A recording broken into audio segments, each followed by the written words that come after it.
Hey guys, continuing Iamblichus' Exhortation to Philosophy text, chapter 10. So this is a really nice part of the chapter. Here Iamblichus talks about two people, politician and a carpenter. And he says what makes a good carpenter and what makes a bad carpenter, what makes a good politician, what makes a bad politician. And he says bad politicians and bad carpenters, instead of getting their tools from the exemplars, and an exemplar is kind of like an example of how nature is organized, as I understand it. So it's the so to say the ideals, the forms, the higher principles.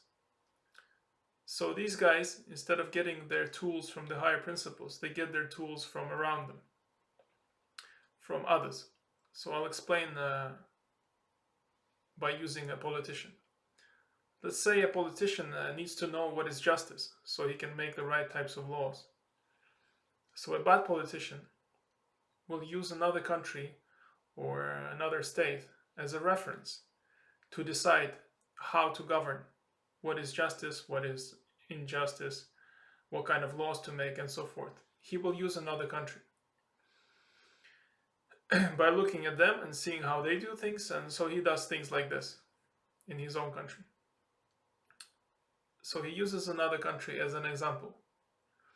The problem is, if this country's laws are not good, then by imitating this country and their laws, this politician cannot do a good job, because he's imitating that which is not good.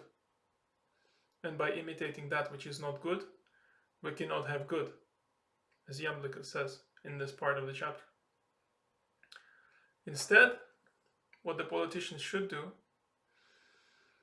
is use higher exemplars for deciding what laws to pass and so forth. So instead of copying what other people think about justice, by using philosophy, he needs to figure out what justice really is and then make laws that are aligned to that. And that will make him a much better politician than this politician. And this kind of makes sense, because if we're in a messed up time, let's say in the world at the moment, and politics is corrupt and so forth, by copying other states, we're copying that corruption, we're copying those prejudices, the racism and so forth. And the politician who does this, he will think that what he's doing is good, while essentially it could be very wrong and very bad. If we consider higher truths and the way that nature is organized. So this makes sense. Iamblichus also uses an example of a carpenter. He says a carpenter, when he builds a house, instead of looking at other houses, let's say there's a house nearby, and he's trying to build this house in reference to the other house, if he does this, he will do a very bad job.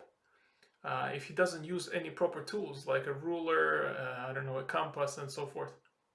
He needs to have actual tools that give direct information rather than building based on what somebody else has built.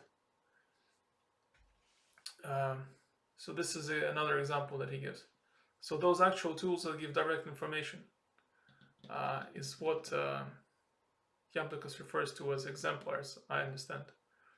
So he says a philosopher is constantly observing and contemplating the exemplars. And thus, a good politician must also be a philosopher. And we see this idea in lots of other Platonic texts. And it makes perfect sense. How can you, if you live in a world of injustice that's filled with injustice, how can you figure out what justice is? By looking at others and copying what they're doing. You can't. You have to go higher than this. You have to think higher than they are thinking.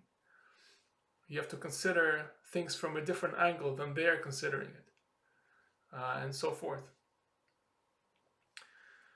So that's it. Now I'm going to meditate, and you're welcome to meditate with me, or continue watching the videos.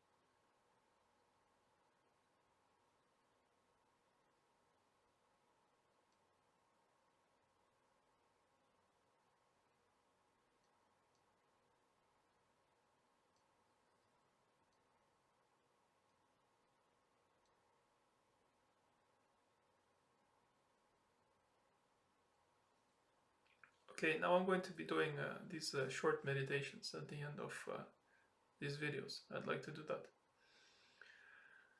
And you're welcome during that time to just sit and relax and meditate, just to relax, or to repeat a prayer or anything you want. And that will help this the energy that we stir during these videos, help it settle a little bit into the mind. That's it. Thank you. Bye-bye.